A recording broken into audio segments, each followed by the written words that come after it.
बचत गटाच्या सर्व भगिनींची जी मागणी होती की आम्हाला बसायला जागा नाही, बैठका घ्यायला जागा नाही,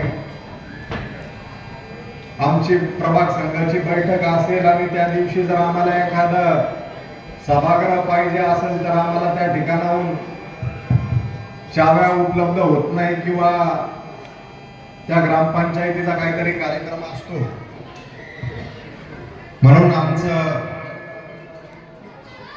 हक्काचं बचत गट भवन आम्हाला मिळायला पाहिजे अशी जी तुमची मागणी होती, त्या मागणीच्या आधारे आज आपण शिपोरा बाजारमध्ये 20 लाख रुपये खर्च करून बचत गट भवन याचं उद्घाटन या ठिकाणी केलेलं आहे. या बचत गट भवनाचं उद्घाटन झाल्याचं मी प्रथमतः घोषित करतो आणि हे भवन पुढच्या 6 महिन्यांमध्ये या ठिकाणी तुम्हाला सगळ्यांना वापरण्यासाठी उपलब्ध होईल असा विश्वासही माता भगिनींना आज मी या कार्यक्रमाच्या माध्यमातून देऊ इच्छितो. आता समोर नजर टाकली तर गावातल्या माता भगिनी आहेत, आमच्या सेवेकरी माता भगिनी आहेत, ज्यांचा परवाच मोठा कार्यक्रम आपण राजूर मध्ये बघितला आणि तालुक्यातलं महिलांचं जे संघटन आहे, मग आशाताई असतील, आशाताई म्हणजे आशाताई पांडे नाही, आशा वर्कर, अंगणवाडी सेविका असतील किंवा आमच्या बचत गटाच्या जे बचत गट असतील, त्याचबरोबर आता एक नवीन ताकद या तालुक्यामध्ये उभी राहिलेली ती म्हणजे सेवेकरी भगिनींची, जे भगवं वादळ परवा आपल्याला राजूर मध्ये बघायला मिळालं आणि त्यामुळे त्यांच्यासाठी आपण एकदा जोरदार टाळ्या वाजवा. खरं तर मला याची कल्पना नाही आता इथं किती बचत गटामध्ये सहभागी महिला आहेत. एकदा जर हातवर करा बरं, ज्या बचत गटामध्ये लाजू नका, हातवर करा, नसतील तर करू नका, पण ज्या आहेत मोठी संख्या आहे, करा खाली आला. तर ही ताकद आहे. आणि विजू पाटलांनी एक वाक्य तुमच्यासाठी वापरलं बघा, काय की आमच्या बचत गटांकडे जो निधी आहे तो मोठा उपलब्ध आहे. विजू पाटलांना मी सांगू इच्छितो, संतोष दानवेला किंवा विजू कडला जरा कर्ज दिलं तर आम्ही विचार करतो की आता एक कर्ज माफी कधी करेल सरकार आणि आमचं कधी माफ होईल. आमची भरायची वृत्ती नसते, माफ कसं होईल किंवा डुबवता कसं येईल याचा पर्याय आम्ही शोधतो. पण बचत गटाला जरा बँकेने कर्ज दिलं तर हे बडगुजर साहेब इथं उपस्थित आहेत. मी नेहमी त्यांच्याकडनं विचारणा करत असतो किती परतावा, 100% परतावा आहे तुमचा, म्हणजे 100% परतावा. जवळपास किती बचत गट आहे तालुक्यात? 3000 बचत गट जवळपास आपल्या तालुक्यात आहेत आणि 100% व्याज किंवा कर्जाचा परतावा तुम्ही करता, ही आमच्यासाठी सर्वात अभिमानाची गोष्ट आहे. आणि म्हणून एवढं सक्षम काम जर बचत गटाच्या माता भगिनी करत असाल तुम्ही, तर तुम्हाला तुमचा अधिकार मिळाला पाहिजे. माता भगिनींनो, तुमच्या सगळ्यांच्या आशीर्वादाने आज आमदार आहे.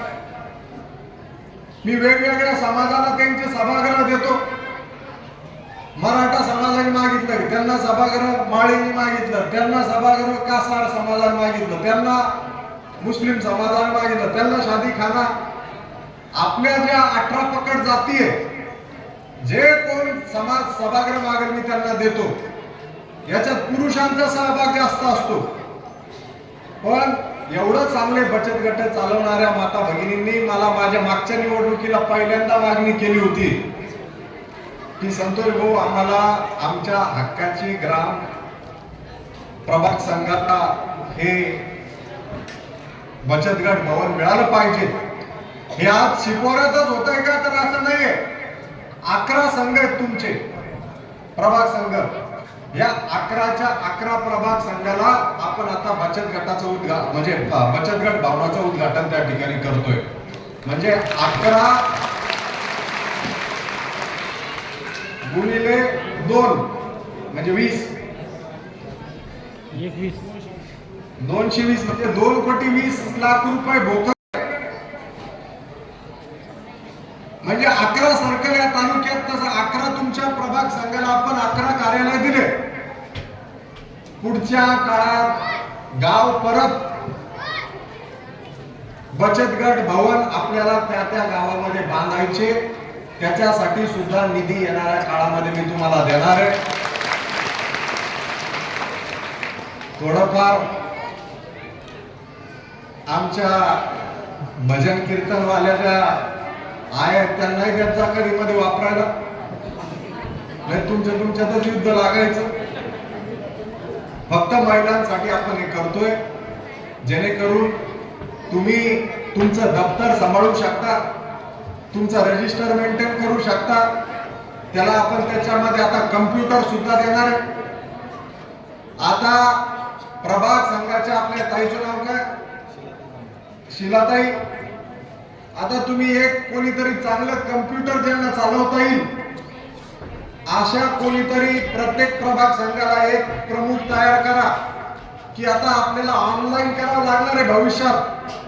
आता सरकार जेव्हा ऑनलाईनला मान्यता देईल तेव्हा देईल, पण त्याच्या अगोदर आपल्या तालुक्याची तयारी असली पाहिजे की हे जे बचत गटाचं रेकॉर्ड आपण कागदावर लिहितो, रजिस्टरवर लिहितो, ते ऑनलाईन करता आलं पाहिजे. तो हिशोब आपल्याला ऑनलाईन देता आला पाहिजे, त्याचं टॅली ऑनलाईन करता आलं पाहिजे, अकाउंट ऑनलाईन मेंटेन करता आलं पाहिजे. त्यासाठी आपण या बचत गट भवनामध्ये कम्प्युटर सुद्धा महिलांना त्या ठिकाणी देणार आहे. मग पाण्याच्या व्यवस्थेसाठी सुद्धा आपण उपाययोजना त्या ठिकाणी करू, जेणेकरून निश्चितपणे एक सुसज्ज असं बचत गट भवन तुम्हाला उपलब्ध होईल. या पाठीमागे कुठल्याही स्वरूपाचं राजकारण नाहीये. पण आज आम्हाला स्वाभिमानाने म्हणावं असं वाटतं की आज मागच्या काळामध्ये मी जालन्याला गेलो होतो. बचत गटांचा जो कार्यक्रम त्या ठिकाणी झाला होता आणि जे वेगवेगळे प्रकारचे तुम्ही प्रोडक्शन उत्पादनं त्या ठिकाणी घेऊन आले होते, ते खऱ्या अर्थानं कौतुकास्पद आहे. कुणी पापड बनवतं, कुणी पिठाची गिरणी चालवतं गावामध्ये, त्याच्यातून उत्पन्न तुम्ही मिळवता. मी इथं बसलेल्या बचत गटांच्या सगळ्या प्रमुख अध्यक्षांना विनंती करणार आहे की तुम्ही कर्ज घेता, त्याच्यातून काहीतरी तुम्ही कपडे विणण्याची मशीन असेल किंवा मिरची पावडर बनवण्याचं यंत्र असेल, वेगवेगळे उपकरण घेता. पण फार्मर प्रोड्युसर कंपनी ही जरा बचत गटांनी स्थापन केली. असं नाही की एका बचत गटाने एक करावी, पण गावातले जरा आपल्या गावात 15 बचत गट असतील, 20 असतील, या सगळ्यांनी मिळून एक तरी फार्मर प्रोड्युसर कंपनी निर्माण केली तर त्याला येणाऱ्या काळात एका कंपनीला 1 कोटी रुपयाचं कर्ज आपण निश्चितपणे त्या ठिकाणी उभं करून देणार. 1 कोटीचं कर्ज एका गावाला. आणि याच्यातून रोजगार निर्मिती तर होईलच, पण तुम्हाला वेगवेगळे जे तुम्ही उत्पादन घेता ते निश्चितपणे सरकार त्याला अनुदान देतं, सरकार त्याला सबसिडी देतं आणि त्याच्यात तुम्हाला ऍसेट मध्ये तुमच्या भर त्या ठिकाणी पडणार आहे. म्हणून आपण येणाऱ्या काळात फार्मर प्रोड्युसर कंपनी आपल्या गावातल्या सर्व बचत गटांनी एकत्रित येऊन स्थापन करायची, हे प्रमुखांनी आज त्यांच्या डायरीत लिहून ठेवा. याला सरकार मोठ्या प्रमाणात प्रोत्साहन देणार आहे. आता मुख्यमंत्र्यांनी दुसरी घोषणा काय केली? जळगावच्या कार्यक्रमाला तुम्ही बचत गटाच्या महिला गेल्या होत्या, मोदीजींच्या कार्यक्रमाला सरकार आल्या त्यांनी तुम्हाला लखपती दिदी केंद्राने केलं, केंद्र सरकारने मोदीजींनी पण आपले मुख्यमंत्री देवेंद्रजी फडणवीस साहेबांनी आता परत नव्याने सांगितलं की राज्यामध्ये राज्य शासनाच्या वतीने परत एकदा लखपती दीदी बनवण्याचं काम आपल्याला त्या ठिकाणी हाती घ्यायचंय आणि याच्यासाठी 23 फेब्रुवारीला विधानसभेचं अर्थसंकल्पीय अधिवेशन आहे. आपण पाहतो ना टीव्हीवर केंद्राचा अर्थसंकल्प झाला आता 3-4 दिवसांपूर्वी 1 तारखेला. आता राज्याचा अर्थसंकल्प या चालू महिन्यामध्ये आणि राज्याच्या अर्थसंकल्पामध्ये राज्यातल्या जनतेला सरकारने काय दिलं हे टीव्हीवर आपल्याला दिसत असतं. तुम्ही ध्यानपूर्वक लक्ष देऊन आता येणारा अर्थसंकल्प ऐका आणि लक्ष द्या की महिलांना याच्यातून काय मिळणार आहे. मी जे तुम्हाला सांगितलं ना आता की आपले मुख्यमंत्री देवेंद्रजींनी आता घोषणा केली देवाभाऊंनी काय की बचत गटांना आणि बचत गटातल्या महिलांना लखपती दीदी बनवायचंय. केंद्राने तर त्यांची योजना सुरू केली आपल्या सरकारने केंद्रातल्या, पण राज्य सरकार सुद्धा आता तुम्हाला लखपती दीदी बनवणार आहे. त्याची घोषणा आता या अधिवेशनामध्ये देवेंद्रजी करणार आहे. आणि म्हणून महिलांना सक्षम करण्यासाठी आपलं सरकार चांगलं काम करतंय, पण योजनावर नजर ठेवली पाहिजे. नजर अतिशय कर्तृत्ववान घर परिवार चालून व्यवसाय चांगल्या पद्धतीने करण्याचं काम बचत गटांच्या माध्यमातून तुम्ही सर्व माता भगिनी करता. परंतु याला जरा सरकारी योजनेची जरा जोड घातली तर मी तुम्हाला सांगतो एक गाव अंतर्गत जसं मी तुम्हाला सांगितलं 1 कोटीचं अनुदान सरकार देणार आहे. हे 1 कोटीच्या अनुदानातून तुम्ही तुमचा कारखाना गावात चालू करू शकता. आता आपल्या माहिती आपल्या भागामध्ये मिरच्याचं उत्पादन जास्त झालं. आपण काय करतो मिरच्याची तोड करतो आणि बाजारात घेऊन जातो. या वर्षी मिरच्याला भाव चांगला होता त्यामुळे मिरच्या थांबल्या नाही, आल्या तोड दिली की चालल्या पिंपळगावच्या बाजारात चालल्या, भोकरदन, कुंभारी, माहोरा, जाफराबाद या ठिकाणी आपण मिरच्या दिल्या. तुमच्या फाट्यावर मी मिरच्याचे व्यापारी बघितले. पण आपल्याला मिरच्यांचा भाव जरा कमी असला समजा आज तर आपल्याला पर्याय नसतं, मग तोट्यात मिरची विकावी लागते. पण जर बचत गटाकडे जरा मिरचीचं कोल्ड स्टोरेज असलं म्हणजे फ्रीज मध्ये जर जशी मिरची ठेवतो आपण ती खराब होत नाही, तसं ही जी मी तुम्हाला सांगितलं फार्मर प्रोड्युसर कंपनी अशी आहे की त्याच्यात जरा कोल्ड स्टोरेज ला अनुदान मिळतं. त्याच्यात त्या माध्यमातून जर आपण मिरची जरा कोल्ड स्टोरेज मध्ये ठेवली, जेव्हा भाव येईल बाजारात जेव्हा मिरचीला चांगला भाव येईल त्यावेळेला ती मिरची आपण विकू शकतो. एखाद्या शेतकऱ्याला जर असं वाटलं की मला आज विकायची नाही, आज भाव कमी आहे पण मग ही खराब नाही झाली पाहिजे मिरची, कुठं ठेवायची तर बचत गटांकडे कोल्ड स्टोरेज म्हणजे फ्रीज जसं असतं घरामध्ये तशा कोल्ड स्टोरेज मध्ये जरा त्या शेतकऱ्याची मिरची ठेवली तर तो शेतकरी तुम्हाला त्याचं भाडं देईल. अशा पद्धतीने आपल्याला हे बचत गट सक्षम करायचे पुढच्या काळामध्ये, हे तुम्ही लक्षात घ्या. नाही तर आपण घेऊ लागलो कर्ज, परत फेड करू लागलो, परत घेऊ लागलो, पापड बनवू लागलो, मिरची पावडर बनवू लागलो, काय म्हणतात त्याला रासायन मुक्त उत्पादन शेतीचं आपण घेऊ लागलो, बाजाराद्वारे ते विकू लागलो, मग त्याचं मार्केट शोधू लागलो तर यांनी फार दिवस चालणार नाही. तर हे जे काही मार्केट आपल्याकडे तयार झालंय, आता तुम्हाला माहिती आहे आपले घरचे मालक काय करतात, समजा सोयाबीन आहे, सोयाबीन जर विकायची नाही तर आपण आता हे जे गोडाऊन झालेत जागोजागी त्या गोडाऊनवर सोयाबीन तिथं स्टोर करतो, तिथं नेऊन ठेवतो आणि त्या गोडाऊन वाल्याला भाडं देतो. तसं एक मिरचीचं मी तुम्हाला सांगितलं हे बचत गटांच्या माध्यमातून आपल्या तालुक्यात पुढच्या कालावधीत झालं पाहिजे. अशा या विविध योजनेचा लाभ तुम्हाला येणाऱ्या काळामध्ये निश्चितपणे घ्यायचा आहे. या योजना तुमच्यापर्यंत पोहोचवण्यासाठी आपल्याला अशा प्रकारचे कार्यक्रम या जसं आज इथं शिपोऱ्यातली आपली सगळी मंडळी बसलो आपण, आता विविध गावातून सगळ्या माता भगिनी आल्या अशा कार्यक्रमातून तुम्हाला योजनेची माहिती होईल. फार्मर प्रोड्युसर कंपनी कशी स्थापन करावी याची माहिती बडगुजर साहेब येणाऱ्या काळामध्ये महिलांना द्या आणि ज्यांची ज्यांची इच्छा असेल त्यांना ती गाईडलाईन तिथं सीए एक चांगला सीए त्यांना नेमून द्या आणि त्या FPO ची स्थापना करा जेणेकरून अजून सक्षम आपल्या माता भगिनी होतील. बाकी या लाडक्या बहिणीच्या पगारी, वयोवृद्धांच्या पगारी, श्रावण बाळांच्या पगारी, अपंगांच्या पगारी ह्या गोष्टी आपलं सरकार करतच राहणार आहे. देवेंद्रजी फडणवीस साहेबांनी सांगितलं की लाडकी बहीण योजना ही कधीच बंद होणार नाही. 2 महिने जरा आपल्या खात्यात पैसे आले नाही तर त्याच्यानंतर एकदाच सगळे पैसे आपण देण्याचं काम त्या ठिकाणी करतो.